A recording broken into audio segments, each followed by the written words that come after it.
It's that time of year when we're starting to see political advertisements on our television screen, social media pages, and even hear them when we turn on the radio. So this political season, I'm going to verify what's true and, well, what's not so true. Let's start with this campaign ad from Governor Rick Scott that's getting a lot of airtime. I'm Rick Scott. I approve this message. Let's get to work. Governor Scott is out on the campaign trail preaching his message of putting an end to, quote, career politicians. Scott is running against Democratic Senator Bill Nelson, who is seeking his 4th term. In this commercial, he says the only place in our country that is against term limits for members of Congress is Washington, D.C. So let's look into that.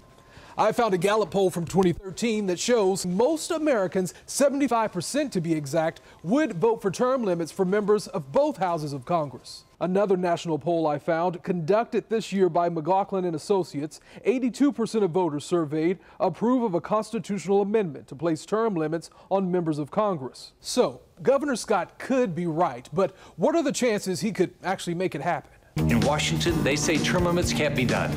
That's nonsense. We don't work for them, they work for us.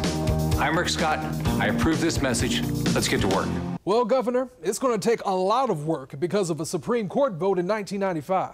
Check out this article from the New York Times when that vote happened. It reads, the Supreme Court ruled today that in the absence of a constitutional amendment, neither states nor Congress may limit the number of terms that members of Congress can serve. The vote was 5-4. So basically, the Constitution would have to be amended, and that's not easy.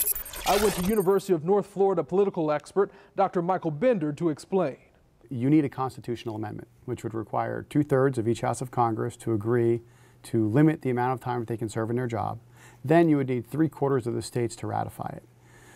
You can't get Congress to agree on what day of the week it is, much less get 2/3 of them to buy into this. I think the likelihood of anything like this occurring is nil at best. So we can verify that yes, many voters probably are in favor of term limits, but the chances of Rick Scott actually getting the Constitution amended, according to Dr. Bender, that's slim to none.